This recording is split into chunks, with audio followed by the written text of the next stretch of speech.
Alone in a dark wood one night, a young boy walked anxiously down one of the gravel paths. His parents had always warned against his journeys there, worrying constantly of the notion of him staying too long and becoming hopelessly lost in the dark of night. He never once imagined they'd be right. He continued down the path, his little heart racing in his chest. He passed the time with reassurance to himself. He knew where he was going, he knew where, he knew. This path led back to another path that led back to his neighborhood, he was certain.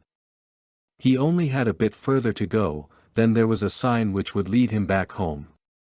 He knew it. He constantly repeated this to himself as he walked as quickly as his short legs would carry him. He kept at bay the gnawing anxiety by repeating this to himself, and not thinking of anything else.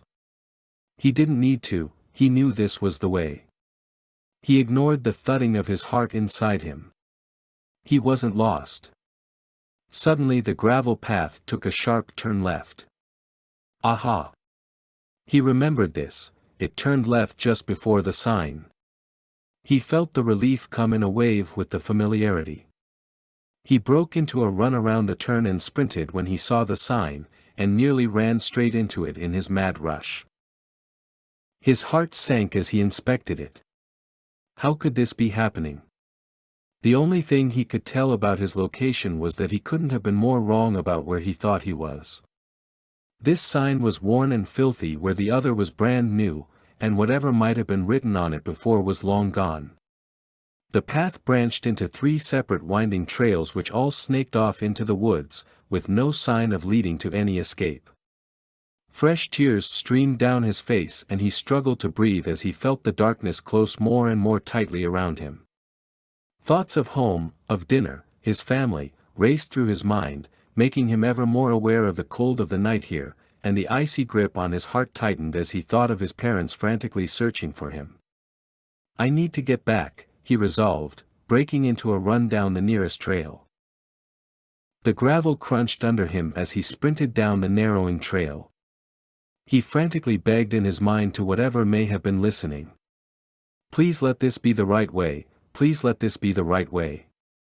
He let out loud sobs in between pained breaths, fighting back the gnawing paranoia that he was only getting more lost.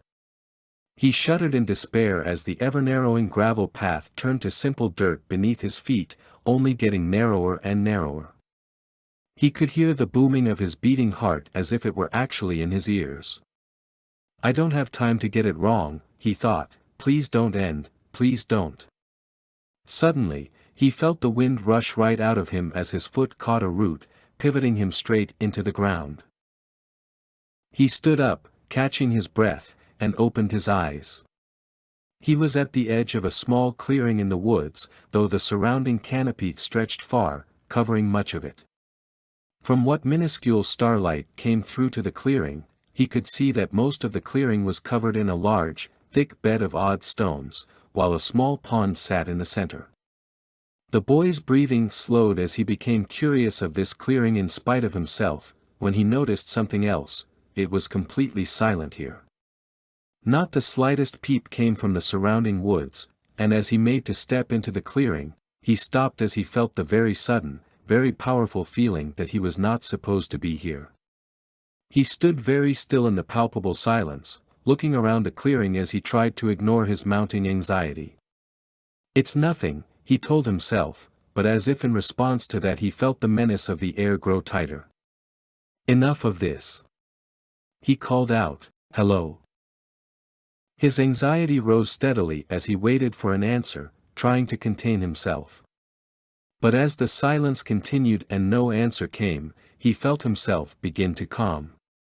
He turned back onto the dirt path and walked quickly away, finding his way back onto the gravel path and gradually hearing the sounds of the woods return as if prompted to do so by the renewed crunch of the gravel. He continued walking, hoping against hope that he could find another path that would lead him back home. He was too exhausted now to worry. He slowed down to catch his breath, wondering how long he could keep this up for. He stopped and put his head in his hands, wondering if he could, or should, try and sleep here so he could search for rescue in the light of morning. But then he looked up. He could hear something else, now that he was no longer walking. He spun to the right, and his heart leapt. There were voices nearby. Off in the woods to the side of the path, there were at least 2 voices, but they were too muffled and, somehow distorted, for him to understand them. "Hello," he called out, but the voices made no attempt to respond to him. Instead they became louder, and seemed to be delivered in a divergent direction from the boy. The boy called out again. "Hello." This time, the voices stopped. The boy looked on, puzzled. Then 2 more distant, similarly distorted voices came from both behind and to the right of him, toward where the original voices seemed to be coming from. The boy moved cautiously along the path, where a voice wasn't heard. Something wasn't right here. He flashed back to the lake as he felt the familiar anxiety rising again. And then icy fingers clutched his heart once more, waves of terror chaining him to the ground as he shook. And somehow he knew that this was not just childish paranoia, this terror was something else. Suddenly, he saw a bright orange glow in the distance along the path from where had just come. He spun toward it, only to see another glow suddenly appear in the distance to his right. He turned around to where the original voices had come from, and so close in front that he could hear the hiss of the torch being lit, another glow appeared, this one illuminating the silhouette of the horrible, misshapenly humanoid figure that carried it. And then they screamed. The boy covered his ears, but it did no good. The screech was louder than anything he'd ever heard, like high-pitched static mixed with every tormented scream ever uttered from human lips. Covering his ears, the boy bolted in blind panic down the gravel path as the ominous orange lights bore down on him. His mind screamed his primal terror, though he made no noise save for reckless gasping for breath as he sprinted. He looked behind, big mistake. His heart nearly burst free when he saw the now 8 torches floating steadily behind in a neat ring around him, and they were closing in. He felt his legs start to ache. His lungs were burning. He couldn't go any further. He darted to the thickest tree he could find and crouched into a ball behind it, sobbing all the while as the bizarre murmur, loud and distorted as if from old radios, of the monsters closed in around him. Before long he could hear the approaching footsteps along with the horrible distorted chanting, getting louder and louder as the monsters came closer and closer. He screamed and curled up tighter as the noise came right up to him, and then, all of a sudden, all of the noise stopped. The boy strained to listen, but there was nothing, only the same deathly silence and stillness of the clearing. He almost felt like he was still there, and if he looked up he would see the same stones and lake as before. He looked up. Above him, the monster stared down. Its whole body from head to feet was adorned with wickedly curved spines, and the hair which sprouted from its entire head and back twisted and curved jaggedly like horrible dead branches. It carried a torch, but where the others were normal orange flames, this flame danced out of control with white plasma, but in spite of this it gave no heat. In fact, it seemed to suck the heat away from the world, and the boy started to shiver. The low light of the torch moved to illuminate the face of this thing, and the boy recoiled. It grinned down with rows of long needles for teeth, and the barely human face was covered in thick, festering scars and boils.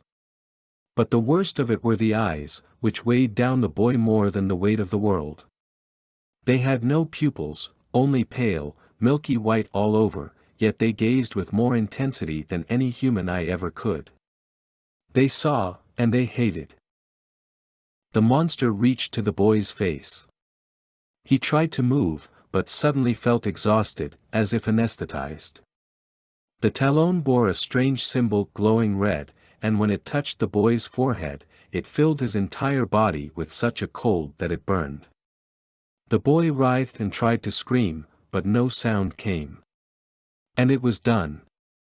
The monster then made to grab the boy, but stopped. It looked behind, and then hissed and scampered away. The boy forced his eyes open, only to be blinded by a bright light, accompanied by the scraping of tires on gravel. He heard people shouting as he slipped out of consciousness. The boy awoke in darkness. He sat up, feeling the familiar blankets fall off him, and gave a long, shuddering sigh of relief as his eyes adjusted to the darkness. He was in his bedroom. He fell back onto his bed, wondering what had happened. Had it all just been a dream? The things in the woods must have been, but he was sure of the previous day's events and was sure he had ended up lost in the woods for real. The lights, he thought. They were headlights, they must have been his parents driving to get him. They'd probably put him to bed when he was passed out. The sound of approaching footsteps outside his door interrupted his thoughts. He heard muffled murmuring between two voices outside. "Must be my parents," the boy guessed. He sat up expectantly as the footsteps stopped outside his door. They opened it and stood outside. "Mom? Dad?" the boy said. They didn't reply. It was too dark to see them properly. The boy spoke up again. "Turn on the light." This time they did answer, and the familiar chill clutched the boy's heart as one of the figures spoke the same static-filled drone to the other. Then in an instant it was at the boy's side, staring down at him, just like the monster from the woods had. It drew back and screeched the same, unbearable wail as it had in the woods, before it and its fellow monsters had begun pursuing the boy. It grabbed him as easily as he would take a jumper, and then they were out the window, speeding away from the house. The boy felt dizzy. This couldn't be happening. In an instant they were at the edge of the woods, and the thing screeched again. The boy grimaced in tears and put his hands over his ears. The screeching continued, but then it became, not quieter, but fainter, as if it were suddenly further away. The boy went limp as he felt the cloud of anesthesia take him again, as it had after his earlier encounter with the pale-eyed monster, and he passed out once again. The boy woke up suddenly, and sprung to his feet as the light touched his face. He was in the woods again. Although the thick canopy blocked much of the light, much more still broke through, and the boy knew it was daytime. He looked quickly around, but he was alone, and there were no paths in sight, only trees and grass. What was going on? The boy was too confused now to be frightened, but he knew he needed to get out of these woods, and quickly. Whatever was going on, he was pretty sure these monsters were real, and he did not want to meet them again. He paced quickly through the woods, trying to stick to a straight line, hoping to find another path and figure out what to do from there. He continued on, looking down, passing endless trees over an endless bed of patches of grass and dirt, along with the alternating patches of sunlight and shadows of trees and their branches. He looked around several times, but there was never any sign of anybody, never any sign of a new path. He kept walking, trying not to think about whether he'd ever leave these woods again. Did I even leave them before, he wondered. His brief experience in his bedroom seemed as much a dream as the rest of his loss in the woods had seemed to him then. And then the absolute stillness turned to a slight, cool breeze from his right. He stopped, but then looked closer at the shadows on the ground, puzzled. He looked closer, concentrating. There it was again. He was still, yet one of the shadows was still moving. He looked to his right, and the chill took him completely. In front of him, hanging from the branches, were a cluster of bodies. Their hands were tied behind their backs, and all of them were covered with bloody scars from head to toe. Their faces were the worst, all had been burnt beyond recognition.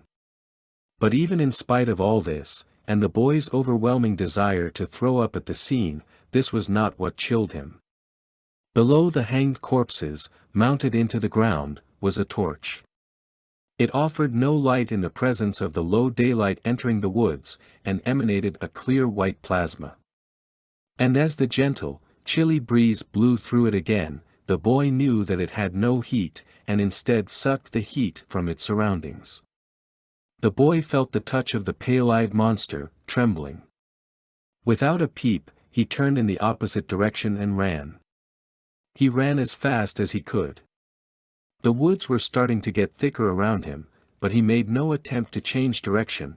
The desire to get as far from the torch as quickly as possible was overwhelming. The boy made to look behind him, but stopped. His heart thumped when he heard the distorted chattering and heavy footfalls behind him. The monsters. He pressed himself harder, pushing through the canopy which now pressed around him. Pushing branches aside, he pressed on as far as he could. It only seemed to get thicker around him. He pushed on. And stumbled out into a clearing. He froze as the unbearable silence of it took him, and the scene unfolded before his eyes. The low light now revealed the awful truth of the clearing. The ground was covered in a thick carpet of human skulls and bones, and surrounded the lake of blood in the center. The viscous liquid then stirred. The boy stared, transfixed with horror, as a talon emerged from the surface, gripping the morbid shore. Then another, and then horrible, fleshy branches began to emerge as the thing's head rose from the lake. And then the boy was looking into the hateful, pale eyes once more. "Welcome, child." A voice like fingernails on a chalkboard pierced the silence of the clearing. The thing's grinning mouth was perfectly still as it spoke, yet its words were clear, and cut to the boy's soul.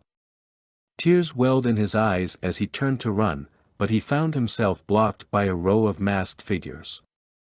They carried torches, and were hunched over in thick robes adorned with spikes and strange symbols. The masks they wore were black, covered in random red lines, and had eyes of pale white. The boy turned back to the pale-eyed monster, which now held his hand in its own. "We've been waiting for another like you," it uttered in its unbearable manner as it slowly led the boy towards the lake. The boy walked hopelessly with the thing, crying, "I can't wait to show you, child. Things you couldn't imagine." The thing stepped into the lake, and the boy let out a small sob as he placed his foot into the awful, viscous liquid. Then another, and then another. "Welcome home, child."